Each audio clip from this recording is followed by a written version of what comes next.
Привет, друзья! У нас сегодня с вами замечательная грудинка в пиве. В пиве томят обычно рульку, но почему нет? Грудинка дешевое мясо, недорогое, продается на рынках, в магазинах, в супермаркетах, где угодно. Стоит что-то в районе 250 рублей за килограмм сейчас, по-моему. Отличная альтернатива. Ее можно нарезать на порционные куски, ее можно нарезать кубиками, можно подать как угодно к столу.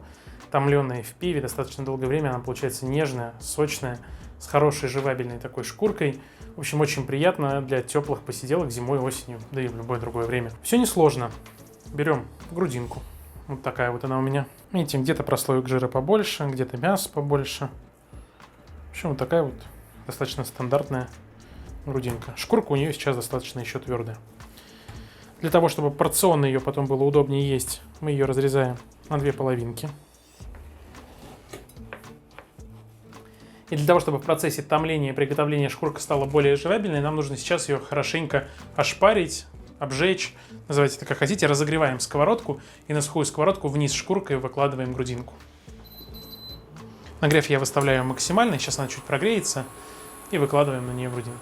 Чуть-чуть тепло пошло на сковородке. Мы выкладываем грудинку, чтобы жир, шкурка, все это равномерно прогревалось вместе со сковородкой. Этот процесс обязательный, заменить его не получится, ну разве что там газовой горелочкой пройтись. Но, на мой взгляд, все равно не совсем одно и то же, поэтому не пренебрегайте, просто доверьтесь моему опыту. Сейчас он немножко начинает шипеть, стрелять, подзапечем ее и уберем ее в сторону для того, чтобы подготовить соус, в котором будет томиться грудинка.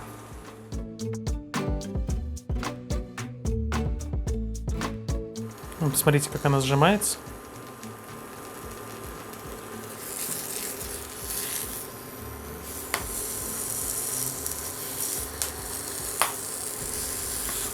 Обжарили шкурку и снимаем на тарелку.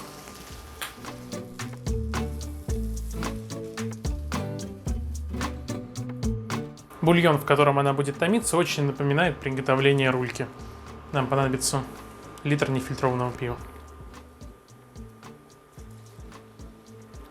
К нему я добавляю соевый соус, примерно 100 мл. И еще немного соли, потому что соли и соевого соуса будет недостаточно. Кориандр, 4 перца, лавровый лист, несколько зубчиков чеснока, обязательно чили перчик и немного меда. И для завершения картины пару ложек томатного кетчупа. И все это немного размешать. Закладываем туда грудинку, вниз шкуркой. Первые полчаса она проведет в таком состоянии. Это нужно для того, чтобы, опять же, шкурка хорошенько распарилась и стала мягкой.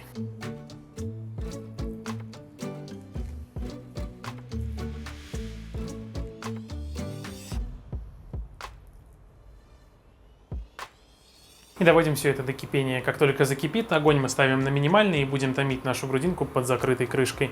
За это время можно будет приготовить какой-нибудь интересный гарнир. А нам остается подождать буквально 5 минут, и можно будет заниматься своими делами. На этот процесс не быстрый.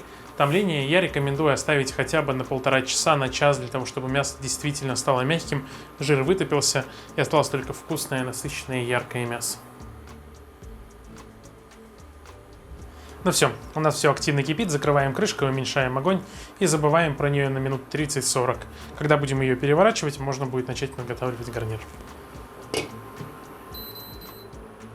что, друзья, грудинка варится уже 40 минут, давайте посмотрим, что с ней происходит. Красота.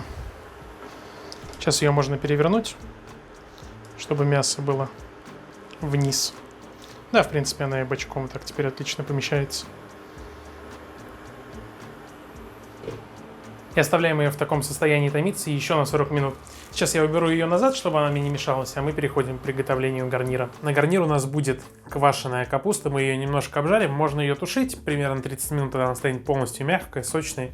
Некоторые любят такой консистенции, мне нравится, чтобы она все-таки немножко оставалась хрустящей, поэтому минут 10-15 мы ее пожарим. Подадим с картофельным пюре, квашеной капустой, горчицей, хреном, грудинка. Это очень вкусно. Разогреваем сковородку. Нет ничего лучше, чем старый проверенный чугун. Наливаем немного растительного масла. И как только масло разогрелось, отправляем туда капусту.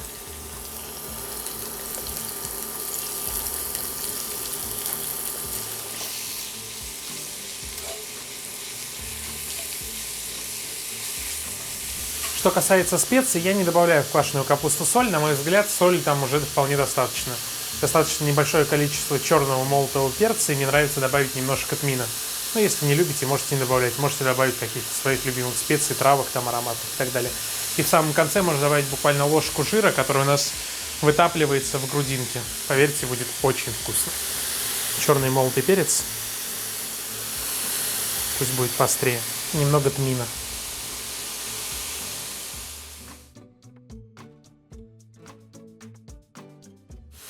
И немного жира из нашей грудинки.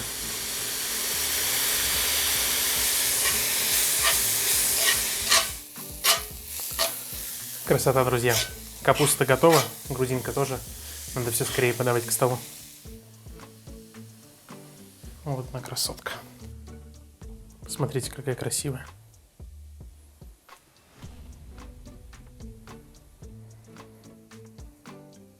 На картофельном пюре сильно заморачиваться не буду. У нас на канале есть замечательный рецепт. Подсказка где-то здесь или здесь выскользнет. С тех времен, когда я еще был худой.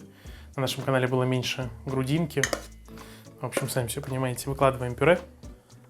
Давайте, как раньше нам в детстве в школьной столовой выкладывали. Так, и ложечкой так. Чтобы красиво. Даже рядом капуста. Немного хрена. Обязательно горчица. И теперь нарезаем грудинку.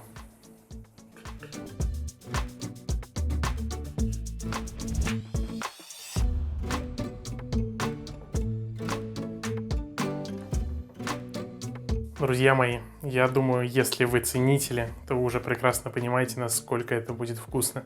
Здесь ничего говорить не нужно. Пюре, капуста, грудинка, хрен, горчица. Надо пробовать. Посмотрите, насколько мягкое мясо.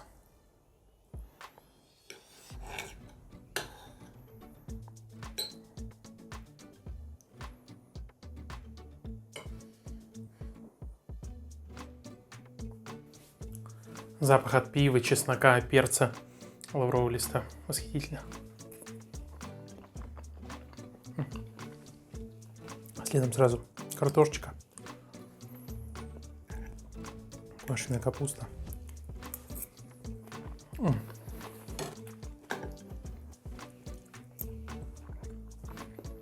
Просто хочется сесть, посидеть и насладиться. Друзья, ставьте лайк, если вам понравилось, пишите комментарии. Нажимайте колокольчики, тем самым вы очень помогаете каналу и его развитию. Ну, а с вами был Тихон. До скорых встреч. Пока-пока.